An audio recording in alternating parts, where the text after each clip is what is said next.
Welcome to my channel. ఈరోజు మన recipe వచ్చేసండి ఎంతో టేస్టీగా హెల్తీగా మనము స్వీట్ రెసిపీని అయితే ప్రిపేర్ చేసుకుందామండి. ఈరోజు నేను వచ్చేసి బీట్రూట్ హల్వా అనేది ప్రిపేర్ చేస్తున్నానండి.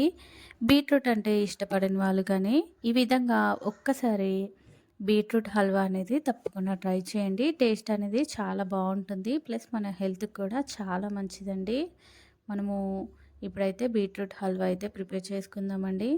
దానికోసం నేను ముందుగా బీట్రూట్ తొక్కంతా తీసేసి ఇలా ముక్కలుగా కట్ చేసి తీసుకున్నానండి. ఇప్పుడు వీటిని మిక్సీ జార్లో అనేది యాడ్ చేసుకొని ఒక గ్లాస్ వాటర్ అనేది యాడ్ చేసి స్మూత్గా మిక్సీ అనేది పట్టి తీసుకున్నానండి. ఈ విధంగా మిక్సీ అనేది పట్టుకున్నాం కదండి.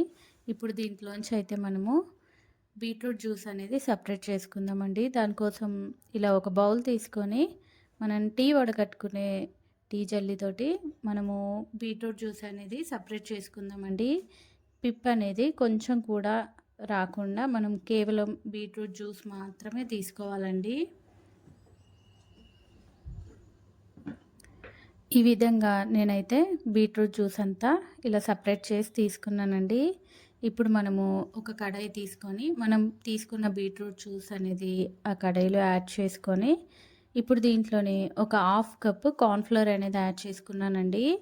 కార్న్ఫ్లోర్ యాడ్ చేసుకున్నాక ఎక్కడ ఉండలు లేకుండా ఇలా మిక్స్ చేసుకొని దీంట్లోనే ఒక 1 కప్పు షుగర్ కూడా యాడ్ చేసుకొని ఇప్పుడైతే ఈ కడాయిని స్టవ్ పైన పెట్టేసుకొని మనం ఇలా మిక్స్ చేసుకుంటూ హల్వా అనేది దగ్గర పడే వరకు కుక్ చేసుకోవాలండి.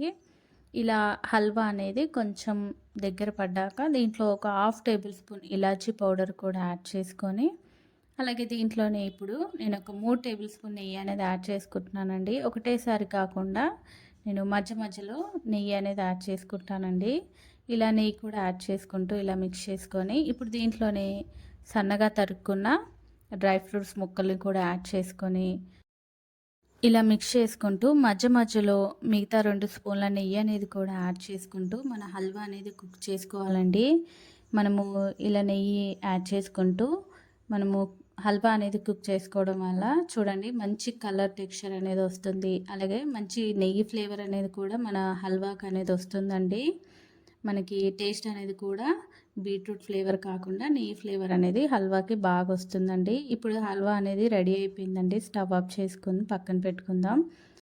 ఇలా ఒక బాక్స్ తీసుకొని దానికి నెయ్యి అప్లై చేసి దాంట్లోనే కొంచెం సన్నగా తరుకున్న డ్రై ఫ్రూట్స్ ముక్కలు అనేది యాడ్ చేసి తీసుకున్నానండి. ఇప్పుడు ఈ బాక్స్లోనే మనము చల్లార్చుకున్న మన హల్వా అనేది యాడ్ చేసుకుంటున్నానండి. ఈ విధంగా హల్వా మొత్తం బాక్స్లో యాడ్ చేసుకొని ఈవెన్గా అయితే స్ప్రెడ్ చేసుకొని దీన్ని ఒక గంట పాటు అయితే చల్లార్చుకొని పక్కన పెట్టేసుకున్నానండి. మనకి గంట తర్వాత హల్వా అనేది ఈ విధంగా అయితే రెడీ అయిపోయిందండి. చూడండి ఇప్పుడు దీన్ని అయితే ప్లేట్లో డివైడ్ చేసుకొని ముక్కలుగా అయితే కట్ చేసుకుందామండి. ఎంతో టేస్టీ అయిన హెల్తీ బీట్రూట్ హల్వా అనేది రెడీ అయిపోయిందండి. అలాగే టేస్ట్ అనేది కూడా చాలా బాగుందండి. బీట్రూట్ అంటే ఇష్టపడని వాళ్ళ కోసం ఒక్కసారి ఈ విధంగా బీట్రూట్ హల్వా అనేది ప్రిపేర్ చేసి పెట్టండి. చాలా ఇష్టంగా తింటారు. ప్లస్ ఇది మన హెల్త్కి కూడా చాలా మంచిదండి. టేస్ట్ అనేది కూడా చాలా బాగుందండి. ఈ బీట్రూట్ హల్వా అనేది మీకు నచ్చినట్టయితే తప్పకుండా మీరు కూడా ఈ రెసిపీ అనేది ఒక్కసారి ట్రై చేసి ఎలా వచ్చిందో నాకు కామెంట్ సెక్షన్లో కామెంట్స్ చేయండి. అలాగే ప్లీజ్ లైక్ చేయండి. నా మరిన్ని వీడియోస్ కోసం ప్లీజ్ మన ఛానల్ని మర్చిపోకుండా సబ్స్క్రైబ్ చేయండి. అలాగే షేర్ చేయండి. Thank you for watching the video.